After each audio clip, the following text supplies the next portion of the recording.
Hey, good morning.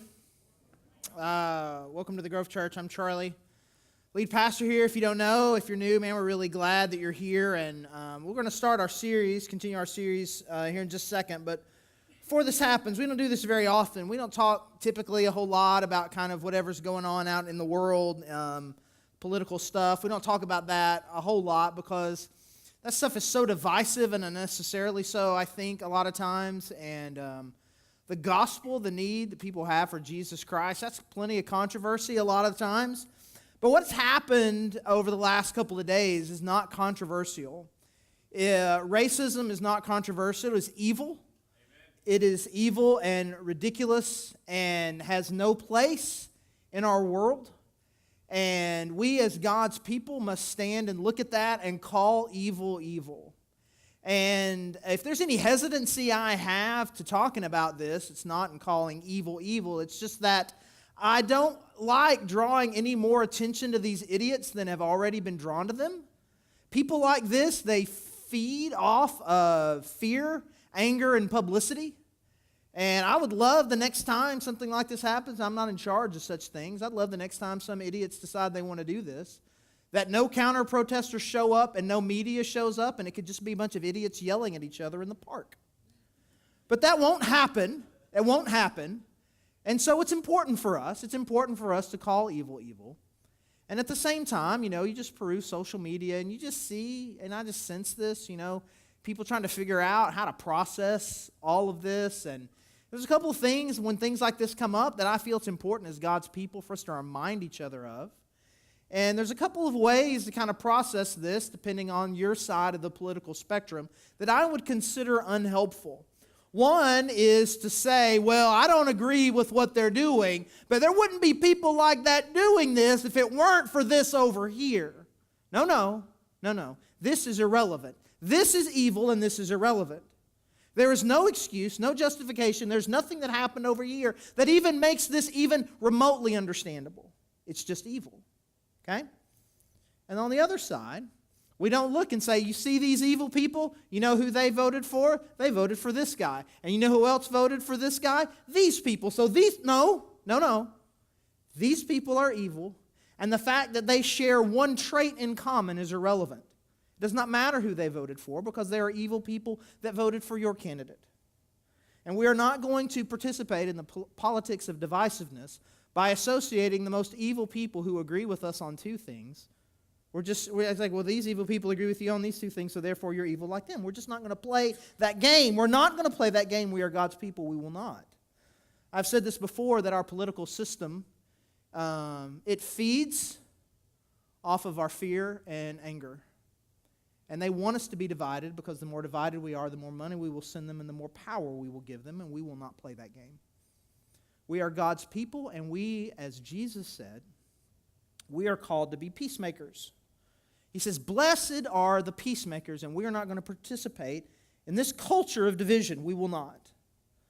And we will be peacemakers. And let's make sure we're clear on what that means. When he says, blessed are the peacemakers, it does not say, blessed are the non-violence doers. So I didn't do the violence, I didn't do the ugly thing, so therefore I'm blessed. No, that's not making peace. Blessed are the peacemakers does not mean blessed are the violence condemners, because that's not bringing peace. Peacemakers actively go and make peace. That's what we do. We go where there is hurt and there's division and there is a lack of love and unity, and we go and make it. I go to where there's division, I go to where there is hurt, and I make peace. That's what we do. And in your context where you live, who you know, where you work, where you go to school, I don't know what that means for you. But I would imagine in the way that you live and the way that you walk, there are people and opportunities that you have to be someone who can make peace. And as a 90% plus white church, I speak to the 90%, and I say that in the issue of racial division, the burden falls primarily to you. Because as white people, we have been the ones who have benefited the most from a system that has been unjust. And we can churn ourselves up all day and say, well, it was my grandfather that did it, and I didn't do it. Well, it's not about blame. It's about peacemaking. It's about bringing justice and hope and life and grace and peace to people in a world that needs it. And again, I don't know what it looks like for your individual situation, but wherever you are and wherever God has placed you, I encourage you to look in the face of a world that is full of division and anger and hate and bring hope and peace and life through the gospel of Jesus Christ to it. That is who God has called us to be. So when these things happen, we will not let the world win. We will let the hope and message of the gospel and the mission that God has called us to, we will let that win. Let me pray for us. God, I thank you. I thank you for the awesome people that you have placed in here. I thank you for the unity that we have. God, just how I know how diverse our political opinions here are, our different approaches to life, different races, different economic backgrounds, all sorts of things. But God, I pray for even more. God, I pray that there would be more unity through diversity here in our church. And God, I pray that we individually and collectively would be known as a group of people who are peacemakers, and that we will bring unity and hope and life to people who are disadvantaged, who have been hurt. And God, that we would take a message of hope and life and peace to a world that is desperate for it. And we love you, God. And it's in your Son's name that we pray. Amen. All right, we will now transition awkwardly to our series. We've been looking at some minor characters. And today we're looking at a woman named Hannah, and it's in 1 Samuel chapter 1. You can go ahead and turn there.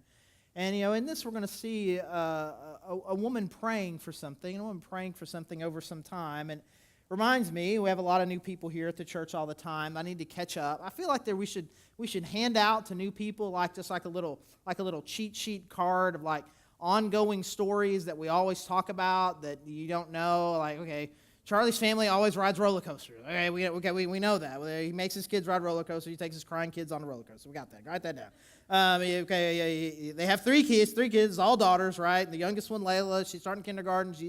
She's adopted. She was a foster kid. Okay, yeah. We got all that. And so we could just kind of start with that. Friends like always need to catch up, right? So here's one we haven't talked about in a while. It's a Grove classic, a Loften family classic. Some of you may not be aware of. We've been here in Fayetteville, here part of the Grove Church for 7 years. Well, 7 years, August 1st. And something that you may not know is that in Cabot, where we lived, we still own that house. We still own the house in Cabot, and it has been an awful story, and we've, at different times, people laughed first service too, and it's like, it's not funny, I'm going to cut somebody. Peace. So we tried to sell it, and it wouldn't, and so we moved here and lived in an apartment for several months, and finally after a few months, this guy moved into it. He was going to rent it, and once his job got more stable, he was going to buy it. He lived there for about a year and a half, didn't buy it, and ended up moving back to Louisiana, so we put it back on the market. It didn't sell then. This family said, hey, we're building a house nearby. Can we live there just for a few months? And then as we know we're about to move, you can show it with our stuff still in there. Like, great. So we did that, and then we put it on the market again near the end of their time, and again, no one bought it. And so then this guy moved in, and he wanted to rent it, and had some financial things. It was like, man, we're going to want to buy it in a year.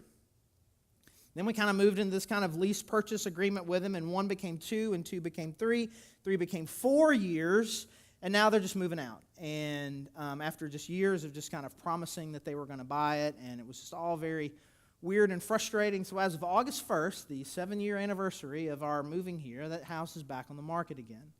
And it is very frustrating, and it's just brought a lot of anger and stress and disappointment and frustration. We feel like it has just kind of been this huge burden that we're just kind of carrying with us, and it just we're just not completely free, and it's felt like that for 7 years. And so you pray, and you pray a lot, and you recruit other people to pray, and you're just constantly praying, and you have this huge burden, and the answer just won't seem to come.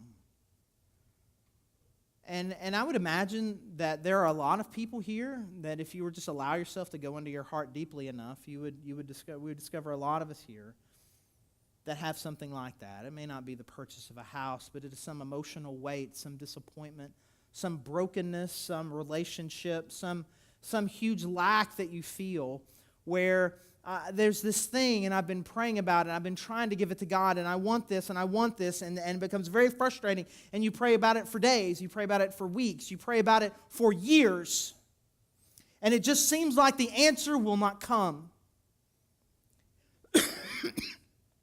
And I think we don't know what to do.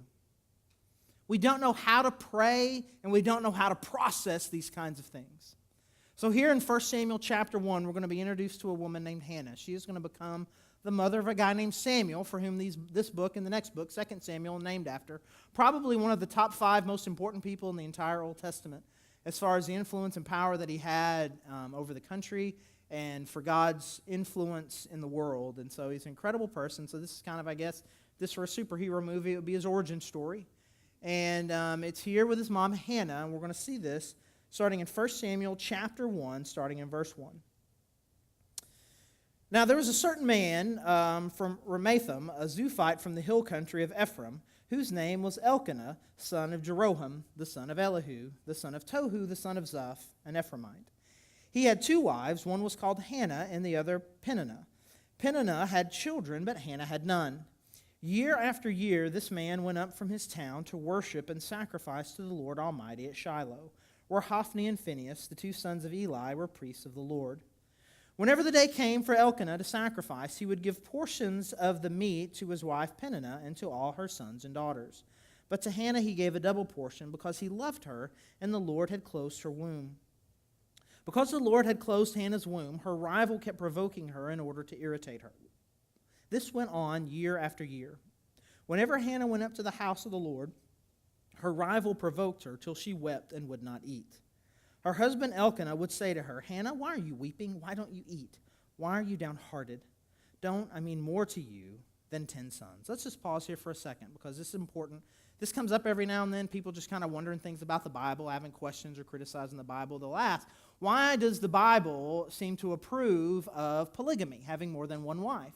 Why does the Bible not just say that it's wrong? And I'm like, well, you may be right in saying that it never says, hey, polygamy is just wrong, but it is described a lot, and every time it's described, it goes horribly wrong. It's terrible, it's awful, it wrecks the family, and so while there may not be a verse that says polygamy is wrong, the Bible is full of polygamy is wrong. It wrecked Abraham, it wrecked Jacob, it wrecked this guy, it destroyed the kingdom of Israel through David and through his son Solomon. It's awful in every way. So it is a very simple answer. I mean, this is a terrible story, and this guy, to use the word of the day, this guy's an idiot. I mean, he's the villain of this story so far. I mean, I feel bad for both of these women. One of these women has kids but is not loved, and one is loved and has no kids, and they're both heartbroken. And in the middle, we've got this idiot who married both of them and is going to his wife who is barren and saying, aren't I better than kids? Why are you so sad? Why are you crying? Oh, your other wife is being so rude to her. And you're saying, well, if I give her 2 portions of meat, it'll be fine. Idiot. So do not tell me that the Bible does not condemn polygamy. It's just a little more nuanced than most of us are ready for. So we got this awful story here. This woman is not only barren, but she has to deal with this competition from this other woman who is now taunting her. And apparently, the husband, realizing that he is in a terrible situation that he created himself, he can't do anything about it. And so obviously this woman, Hannah, is incredibly heartbroken. All right? Oh, we were where he said something stupid. Don't I mean more to you than 10 sons? Once, when they had finished eating and drinking in Shiloh, Hannah stood up. Now Eli the priest was sitting on his chair by the doorpost of the Lord's house. In her deep anguish, Hannah prayed to the Lord, weeping bitterly. And she made a vow, saying, Lord Almighty, if you will only look on your servant's misery and remember me, and not forget your servant, but give her a son, then I will give him to the Lord for all the days of his life, and no razor will ever be used on his head. As she kept on praying to the Lord, Eli observed her mouth. Hannah was praying in her heart, and her lips were moving, but her voice was not heard. Eli thought she was drunk and said to her, how long are you going to stay drunk? Put away your wine. Is that not the worst pastor ever? Oh, my word. Here's our promise to you. We're a good church. We're good people. Here's our promise to you. You ever go back there in the response time and you are praying, no one at the Grove will ever accuse you of drunkenness. That's our money-back guarantee right there. Oh, man. Anyways. So she said, "Not so, my lord," Hannah replied. "I am a woman who is deeply troubled. I have not been drinking wine or beer. I was pouring out my soul to the Lord. Do not take your servant for a wicked woman. I've been praying here out of my great anguish and grief." Eli answered, "Go in peace, and may the God of Israel grant you what you have asked of him." She said, "May your servant find favor in your eyes." Then she went her way and ate something, and her face was no longer downcast. Early the next morning they arose and worshipped before the Lord, and then went back to their homecoming at Ramah. Elkanah made love to his wife Hannah, and the Lord remembered her. So in the course of time, Hannah became pregnant and gave birth to a son. She named him Samuel, saying, "Because I asked the Lord for him." So we have the story again, these two women and this one man, and Hannah, she doesn't have a child, and there's this phrase in there that's kind of hard to wrestle with a little bit, where it says that she doesn't have any kids, but it describes that as the Lord closing her womb, that God was actively preventing her from having children, that he was involved in it, and that's a hard thing. And as we try to process the unansweredness of prayers or these long-term burdens that we have, there is this sense in which, man, it just feels like, man, God could be doing something about this, but he's not. And sometimes it feels like, and in this instance it seems like it is, that God is preventing the thing.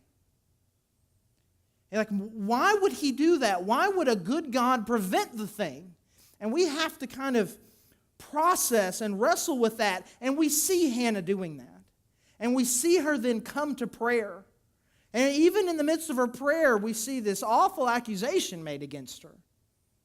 But then we see things switch in her, and the prayer comes, and her countenance and her face and her attitude begin to change. And then it doesn't say then immediately she became pregnant. It doesn't say that things changed because God told her she was going to have a kid. Something changed in her.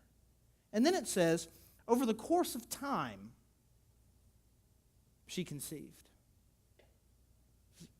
Like, I want to know, was it 6 months later she conceived? Was it a year? Was it 3 years?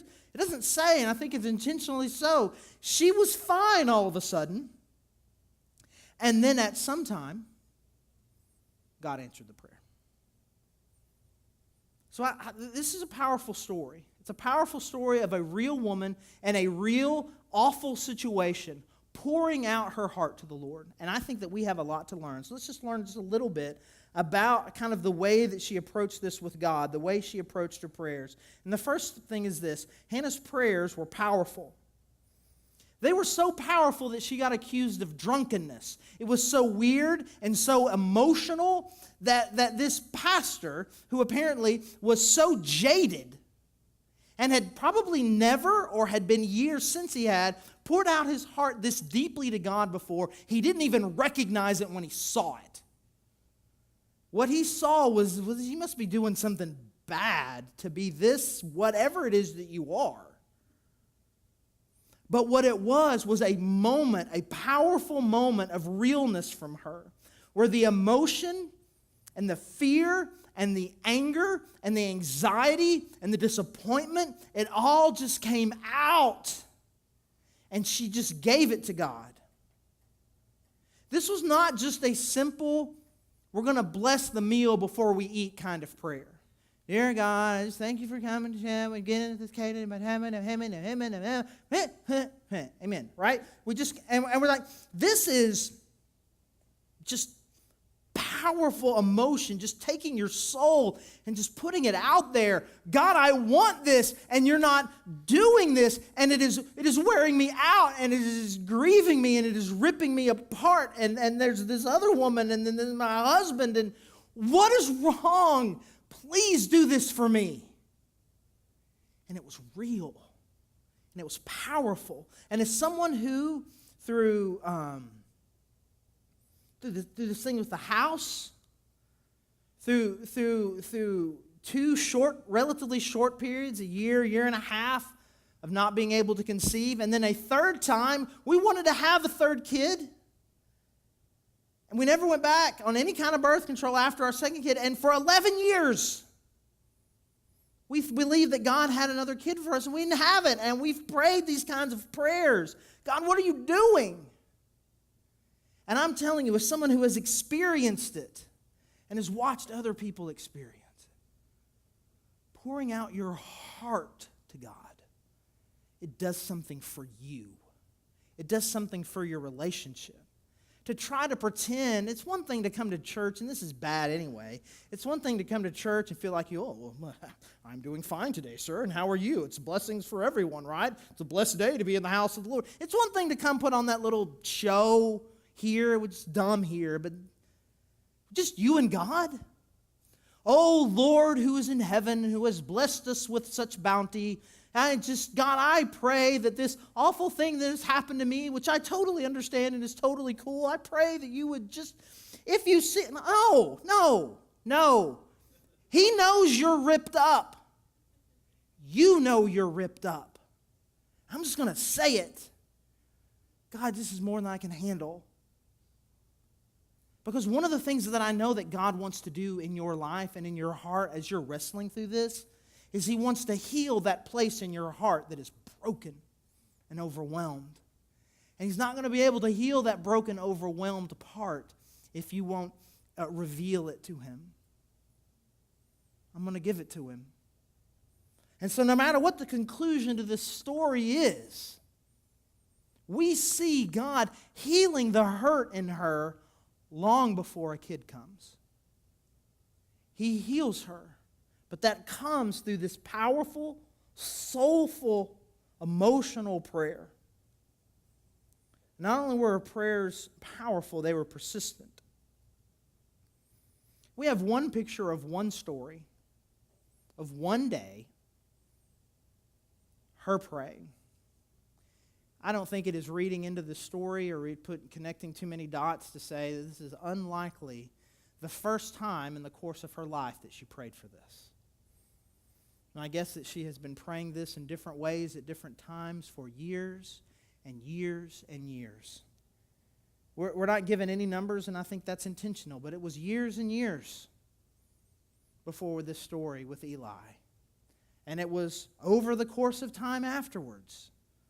But what I think that we have a picture of here in her with Hannah is someone who doesn't just simply pray once, but consistently and powerfully, God, I need you to do this. God, will you please do this? God, will you please do this? God, will you please do this? God, will you please do this? There are some people who think that shows some sort of lack of faith. But Jesus actually talks about this in a parable, and He talks about this woman who goes to this judge, and the judge is awful, and she keeps coming, I need justice, and He won't do it because he's terrible. And she just keeps coming back, and finally he's like, man, this woman is going to wear me out. I'm going to give her what she wants just so she'll leave me alone. Which is incredible because in that parable, God is the judge, which it's weird that Jesus would, he's like it's weird to make that comparison. But then what He says is, if an evil judge will do that, what's God going to do? What's God going to do to the people who are crying out to Him? And so there's a power in persistence. There's a power in this willingness to say, I'm going to just keep praying. Because again, we're not to the answer.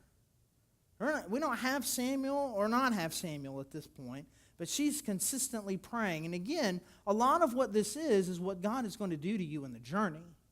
And one of the things that He is going to do to you in the journey is not only heal you as you're pouring out your emotion to Him, but the more consistently you continue to pray, God, I need you to do this.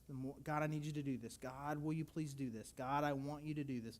The more and more you begin to realize that your life and all of these situations are under God's control. And again, there is something healing about that. Man, God has this. He doesn't have it right now in the way that I wish that He did, but He has it. And no one sets out to pray and thinks that I'm starting a 7-year prayer journey. You never think 7 years, 3-4 months ago, when you start praying, God, will you please sell this home? There's not one part of us, of any of us, that thought that over 7 years later we would still be praying this prayer. You don't ever expect 7-year prayer times. You certainly don't. In the same way, after Lauren was born and we really felt like that God wanted us to continue to build our family, you don't think that you're going to start praying for that for 11 years. You think you're going to pray for a month, a couple of months, some months, a little while. But again, as someone who has lived some of this, there's something that God does in you when consistently and persistently over time, you just begin to say, well, God obviously has a plan. I don't know what it is. It's not that I haven't prayed about it. It's not that He doesn't know. It's not that He doesn't know that this is important to me. I have consistently and thoroughly and passionately given this to Him, and it's not happening. Well, I suppose then I can just trust that He's working a different plan. And I'm telling you, there's a peace that can come from that, if we'll let it, that is different than, I don't know what's going on here. Why is this not happening? Why is this not working? Why don't things work out? What is going on? There's a peace that can come if we'll let it. And so when we pray powerfully, we open up the opportunity for God to heal us. And when we're persistent, we have this ability to allow God to help us deepen our trust in His plan. But that's not where her prayer ends. It's not just that they were powerful and persistent, but they were also God-focused. Now some of you were expecting another word to start with P. We don't do that here. So, ever. So, just no. Sorry. It's God-focused. So she pours out this prayer and she looks at God and says, God, if you will grant this request for me, I will give him to you. I will let him be yours. Which I think should lead us to the questions, can you make these kinds of deals and bargains with God? Can you bargain with him? Like, oh, well, God, well, if you'll do this, then I'll do this. Which I'm just going to straight up say, no, you can't do that. Because if it were true that you could, how many lottery winners would we have here in the Lord's house today? Right? I'm not going to make you raise your hand, but there are some of you who have prayed over a lottery ticket, and in the process of your cheap, insincere, ridiculous prayer, you made a promise to God that you were never going to keep. Right? God, I won't just give 10%, I'll give 20%. Think of what we can do. Think of how missions will change. Okay, if you're going to make a deal with God, make this deal with God. I'll give all of it to you. Yeah, your heart has been exposed. That's not what she was doing. That's not what she was doing. She's like, God, I'll give him completely to you. And we see that because it's actually what she did. That's actually what she did. She gave him fully to God. She only raised him for a little while. This priest Eli raised him. She only raised him till he was weaned, which was a little bit longer then than it is now. She gave him fully to God. Basically, her prayer was, this is what I want, but really I want what you want. And it says that over the course of time, God answered this prayer. But here's the thing. There are lots of people, and there are some people here in this room who have prayed this exact prayer and not gotten Hannah's answer. Because sometimes a God-focused prayer's answer is, God, if you'll give me this child, I will give him to you. And sometimes God answers is, I don't want him, I want you. and I know this isn't what you want, and I know that this is breaking your heart, and I know that this feels like a huge hole in your heart, but I need to do something different with that hole in your heart, and I want you to fill it with me, and I want you to be the answer to the prayer. I don't want Samuel, I want you. And I want you to be a beacon of hope and life to people who are in your situation. And I want you to be someone who can bring love and care and hope to people. That's what I want from you. And that's not the answer that we want, but sometimes it's the answer that God gives. Because God very often is weaving stories we can't even put our minds around. I've referenced these two stories, a 7-year prayer for a house and an 11-year prayer. These two things collided at one point.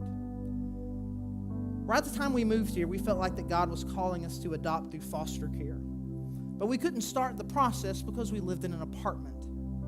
So it delayed us starting until we moved into a rent house several months later in the spring of 2011. At the same time in the spring of 2011, we started the process of becoming foster parents.